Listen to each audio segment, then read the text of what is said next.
This video is on emitter source degeneration in the common emitter, common source transistor. Let us first consider the case when we don't have an emitter degenerating resistance, in which case the emitter terminal is connected directly to ground.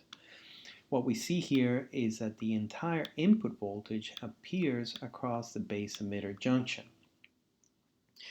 But when we have, and let me remove markers here, when we have an emitter degenerating resistor, what we see is that a fraction of that input voltage now appears across the base emitter junction.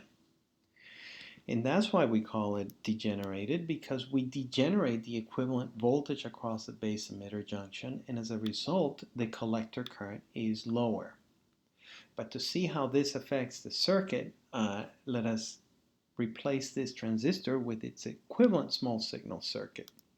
So what we have here is between the base and emitter we have R pi, and between the collector and emitter we have little RO and GM current, which is a GM translation of the base emitter voltage. And then between the emitter and ground we have the emitter degenerating resistance.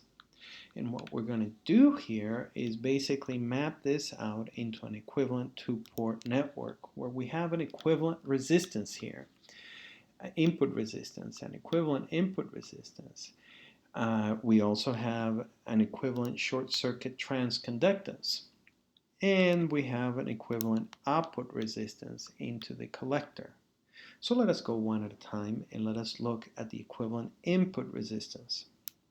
Now, just to see what we should expect, if the emitter degenerating resistance were not there, so basically we connect the emitter to ground, the input resistance is just R pi. But if we add a series resistor, we're expecting that the equivalent input resistance is going to be higher because that series resistor adds series resistance. So let us remove markers here, but to what extent we need to derive that. So when we don't know exactly to what extent and we're wanting to figure out the equivalent input resistance, what we do is we put a test voltage and we measure a test current going into that terminal, and the translation from the ohmic translation from voltage to current is basically the equivalent input resistance. Now the equivalent input voltage here is basically the base emitter voltage dropped across R pi plus the emitter voltage dropped across RE, and that's what we see here on the next term. The input voltage just breaks down into those two components. And the input current is nothing but the base current. Okay, then the next thing is to note that the base emitter voltage is basically the voltage dropped across R pi, which is the base current into that resistance, and that's what we see here. And then the voltage dropped across RE is the emitter current into RE, and that's the next component here. That's the emitter voltage. But then we can note, and let me remove markers here so we can be more clear, that the GM current is usually much greater than the current going through the output resistor. So it's as though the effects of the output resistor with respect to the emitter voltage are negligible. So when we look at the entire emitter current, is basically just the base current plus the GM current, and that's what we have in this term. We see that the emitter current is basically the base current plus the GM current, which is a GM translation of the base emitter voltage. And the base emitter voltage is the voltage dropped across R pi, which is the base current into R pi. Let's remove the markers here and we can make a simplification here. We see that IB, the base current, appears everywhere, so we can cancel it. We can divide top and bottom by IB and it stays away.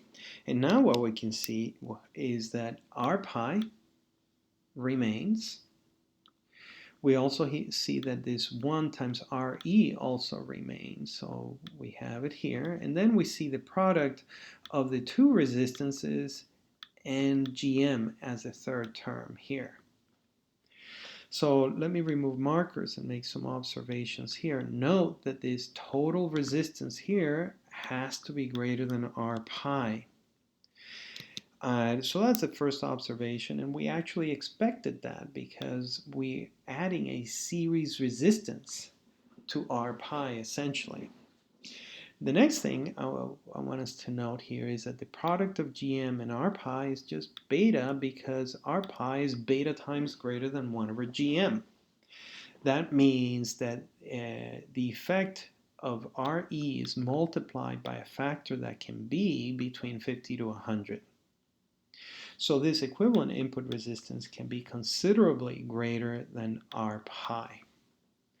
But let me say more, just to make sure that this expression works. If the emitter resistance were to be 0, the emitter degenerating resistance were to be 0, these two terms disappear and then it reduces to R pi, which is basically the equivalent input resistance of the non-degenerated common emitter. So it does work out. Now the next thing we want to figure out is the equivalent output resistance, and that's a short circuit parameter, and we short circuit the input voltage. So when we look here at the input voltage, it's actually grounded. And we're trying to get the equivalent resistance into the collector this time. And that's basically an ohmic translation of the small signal variation in output voltage to the current that is going to be pulled out of that output voltage. So the first thing that we want to note here is that when we ground the base voltage like this, R pi is actually in parallel with RE. So we can redraw this circuit and have a new equivalent circuit where R pi and RE are in parallel. A couple more things that we can do is that we can note when the input voltage is grounded, we're saying that the base voltage is grounded. So that means that VBE then reduces to minus VE. So now what we have is a GM current that is a function of the emitter voltage. But this minus, one way that we can handle that is we can flip the direction of current here, and that's why here on the bottom circuit the current is actually going into the collector instead of out of the collector. And that's why this is a VE-GM current. Okay, let us remove markers and go to the next step. The next step is to realize that what the output voltage is. And the output voltage is basically the voltage dropped across RO plus the voltage dropped across the parallel combination of the bottom resistors. The voltage dropped across RO is basically the ohmic drop, which is the current into the resistance. And the current is the output current plus the GM current. And that's what we see here, the output current plus the GM current into the output resistance. And that plus the emitter voltage gives us the output voltage. The next thing I want us to note, I'm going to remove markers here, is whatever current, and we can replace the GM current and the output resistance by just putting them into a box. And whatever current goes into that box has to come out the other end of the box. So this output current that comes into the collector is also feeding the parallel combination of RE and R pi. What that means is that the emitter voltage is basically that current into the parallel combination of those two resistors. And that's what we see here. We take this emitter voltage and we put it here. And we also take this other emitter voltage and we see it here on this other term, which is basically the output current into the parallel combination of RE and R pi. This is again very convenient because we can cancel all the little IOs. They appear in every term. And what is left, well, we see one at a time. We see this is 1 times RO, so we have an RO left. We have RE in parallel with R pi, that's left on this side, and then we have the product of those two resistances here and here times GM, and that's what we have here. Let us remove markers and make some observations. First is to note that the overall resistance here, it's actually greater than just RO, because it's RO plus some components here. And that we could have expected, because when we look at the output resistance of the common emitter, if it didn't have an emitter degenerating resistance, it would just be little RO. But with an emitter degenerating resistance, it needs to be greater, so it is greater, and it's greater by this much. The next thing we note is that if the emitter degenerating resistance is 0, this term disappears, and also this term disappears, so this expression reduces to little RO. So basically, this is a good general expression for the common emitter, where we need to replace the value of RE for whatever emitter degenerating resistance we have in the circuit, whether it be 0 or a non-zero finite resistance. The last thing that I'll say here is something that is convenient for me to remember anyway, is that this equivalent output resistance is the sum of resistances plus the product of the resistances and GM. That's similar to what we had here, the sum of resistances plus the product of the resistances times GM.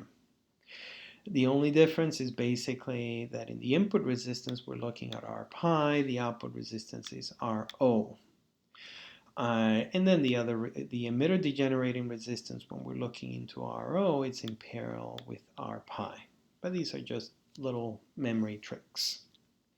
So if we take this further, now we need to derive the equivalent short circuit transconductance, which is when we short the output voltage and we do a gain translation from the input voltage to the output current. So when we do the equivalent circuit here, we're grounding the collector, the output voltage, and we would like the gain translation from the input voltage at the base to the output current coming out of the collector. Okay, so to make this first step, let us remove markers here. And what I want us to note is basically that this total output current is basically the current through the output resistance minus the GM current. And the current through the output resistance is basically the voltage across RO divided by the resistance. And the voltage across RO, notice that it's basically just the emitter voltage. So what we have here is the current through RO minus the GM current. Now then, when we look at the input voltage, is basically the base emitter voltage plus the emitter voltage. And that's what we see here on the bottom. Okay, then we can take this one step further and realize that when we ground the collector terminal here, basically we're connecting the output resistance and the emitter degenerating resistance are both in parallel. So when we look at the emitter voltage, and let me remove markers here, when we look at this emitter voltage, well, now what we're saying is that this output resistor appears in parallel with RE. So the emitter voltage is basically the combined current that flows through this combined resistance. The combined resistance is the parallel combination of RE and little RO. The combined current is the base current plus the GM current, and that's what we have here. But the GM current is basically a base emitter voltage translation. So what we have here is that the GM current is GM into the base emitter voltage. And the base current is basically the voltage dropped across R pi divided by R pi, which is the base emitter voltage divided by R pi. Okay, let us remove markers here.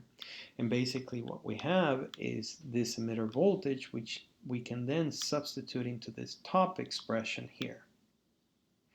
And what we do, and before we do that, we note that every term, now we know the emitter voltage has a base emitter voltage term, and on the top expression, therefore, every term has a base emitter voltage term. So we can cancel that after we plug it in. So what we see here is what's left when we remove the base emitter voltage. This goes all the way to the top here, and it also goes on the bottom here. This becomes a 1 because it's just a base emitter voltage that we factored out. And then this base emitter voltage also becomes a 1, so all we have is GM. The last thing that I'll note is that when you look at this parallel combination of RE and RO, when we put it into this term, we divide it by little RO. So this parallel combination, which is the product over the sum, when we divide it by RO, what we're left with is just RE over the sum. Okay, let me remove markers and try to move this forward. So with this expression here, we can do a couple of things. What we can do is multiply top and bottom by the sum of those resistances. So we'll see the sum appear here, 2 terms. And then this 1 turns into the sum, and we see 2 terms appear there. And when we multiply the sum into the parallel combination of the 2 resistors, remember the parallel combination is the product over the sum, so the sum cancels, and the parallel combination then becomes a multiplication. Okay, then what else can we do here? Well, the thing to note here, if you notice, this GM-RE term will cancel with this GM-RE term that is here. And remember, here we have basically a little RO that is added. So this one cancels with this one. That's the next observation. Now from that, I'm going to do one more step, and I'm going to show you the expression as we do that. Now we're going to divide top and bottom by RO. So we look at this term, when we divide it by RO, then we just have a GM. When we look at this term and we divide it by RO, then we get this term here. Okay, so far so good. Then remember that this is RE plus RO. So when we divide this term by RO, it becomes a 1. When we divide this term by RO, then it becomes just RE. And lastly, when we divide this term with RO, then we can combine this one in and put it in the parentheses. So the RE cancels out, and then that comes and becomes 1 over little RO. So that's just to show you the derivation here, but let us remove all the markers. This is the equivalent resistance. The first thing to note is this resistance over the product of these two is usually much, much lower than the transconductance, and that's because little RO here is usually very high. So what we have left over is what we'll call the emitter degenerated transconductance. And notice that it's minus GM over 1 plus some term here. So this is going to be less negative than just a simple minus GM, which is what would have happened if we didn't have the emitter degenerating resistance. In other words, this equivalent transconductance is lower than that of the common emitter without the emitter degenerating resistance. Something else that I will say here also, if we say that the emitter degenerating resistance is 0, the effect of this entire term goes away and it reduces to just minus GM. So the expression is a good general expression for the common emitter, where we can replace the emitter degenerating resistance with either 0 for the non-degenerated case or R sub E for the degenerated case.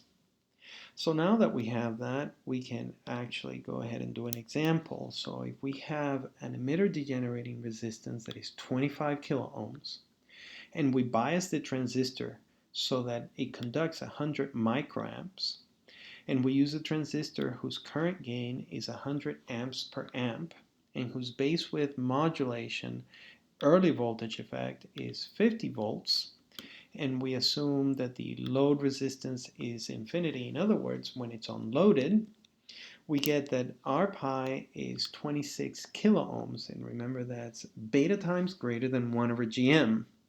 And GM, which is the collector current divided by the thermal voltage, is 3.9 millisiemens. And the output resistance, which is the early voltage divided by the collector current, is 500 kilo ohms. So when we use the expressions and we find out that the input resistance is 2.6 mega ohms, which is way higher than R pi. So the emitter degenerating resistance increased it by a lot. And when we look at the equivalent transconductance, we get that it is minus 39 microsiemens, which is way lower than the GM of the transistor itself. So the emitter degenerating resistance reduced it by a great deal. And the output resistance of the circuit is 25 mega ohms, which is way higher than the equivalent output resistance without the emitter degenerating resistance. And if we do the voltage gain, which is basically the GM current into the parallel combination of the output resistance and the load resistance, but since we're saying that it's unloaded, so the load resistance tends to infinity, we get that it's minus 990 volts per volt. Without the emitter degenerating resistance, this would have been roughly 2000 volts per volt, so the unloaded gain is lower also. Okay, how about the MOSFET? Well, the MOSFET is exactly the same because it's pretty much a three-terminal transistor, except that it doesn't have resistance between the gate and source, so R pi will tend to infinity. And it does have a fourth terminal, is the body terminal, but we usually don't put a small signal, we usually don't use it for small signal variations. Still, we need to include the effect of the body. So that's a GMB current, and what we note here is basically it's a small signal translation of the bulk source voltage into a current. But the bulk here usually has no small signal variations. So the body voltage or bulk voltage, the small signal body voltage is 0.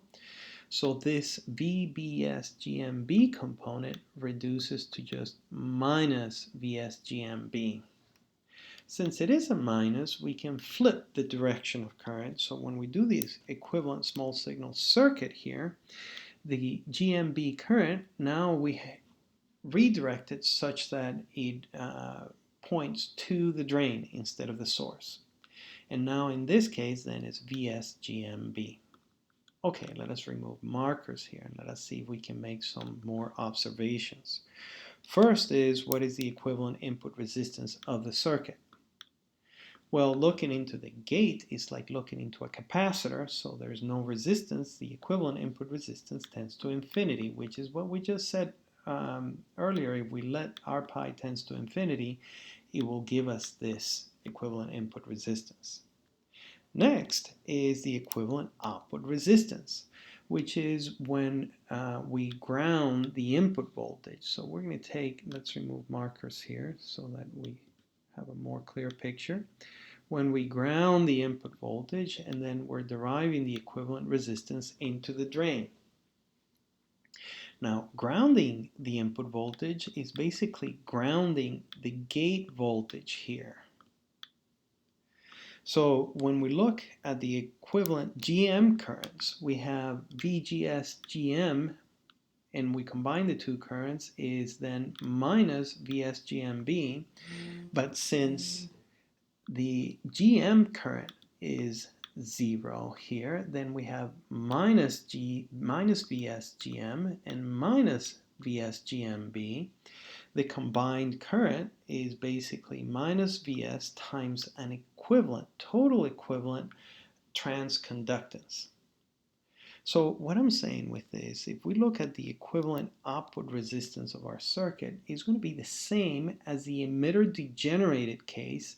In this case, we call it source degenerated drain resistance. So it's the same expression, except instead of using GM, we're going to use GM plus GMB.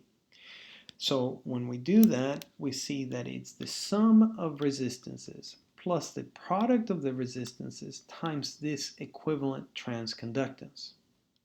Except, of course, instead of RS is not in parallel with any R pi because there's no R pi in this case. So it simplifies a little bit. But still, the main point here is that the source-degenerated drain resistance is actually going to be greater than RDS. And it can be greater by a great deal, and mostly because of this GM RDS term here, this product term. Let us remove markers here and go forward. And the next thing is to get the equivalent transconductance gain, which is the gain translation from the input voltage to the output current when the output voltage is grounded. Now, what we note here then is we're grounding the output voltage here, and we're looking at the output current here. But when we look at the GMB current, which is Vs times GMB, or rather we look here, since this is grounded, we know that this GMB current is actually a linear translation of the Vs current. And let me say it differently. When Vs increases, this current component here increases. So we can replace this current source with an equivalent resistance. And I'll call it a 1 over GMB resistance. This is very convenient because what we're saying with this is that RDS is in parallel with a 1 over GMB resistance. So when we look at the transconductance gain, it's the same as for the common emitter, except we're going to call it a source-degenerated transconductance gain, except RDS is now in parallel with a 1 over GM resistance. So when we look at the equivalent expression, we see, first of all, 1 over R pi disappears because R pi tends to infinity. We have the GM current, and then here we have the RDS, but now it's in parallel with that 1 over GMB. And all of that then goes into, and this is a mistake, this should have been the source degenerating resistance. But the parallel combination here, then that actually simplifies. Remember, the parallel combination of two resistors is like the sum of their reciprocals and then the inverse of that. So basically, that just reduces to GMB plus 1 over RDS. And I'll remove markers here and I'll say a few comments here. The first thing that we note here is that this is less negative than the non-degenerated counterpart because we have this term in the bottom that basically reduces the effect of this GM. That's why we call it degenerated, so it's a lower transconductance. The next thing that we can say is that this is a good general expression for the common source because if we use a source generating resistance that is 0, that's the same as having a non-degenerated circuit. And if this is 0, this entire term disappears and we get the non-degenerated transconductance of the transistor. The last thing that I'll say is just a way of remembering this. Basically, when we look at the degenerating component here, it's basically because of the voltage that is developed across the source. And that has a few current components. That has a GM current component, a GMB current component, and an RDS current component. All of those currents are the ones that are actually going into RS here. And that's how I can usually try to remember all these components here.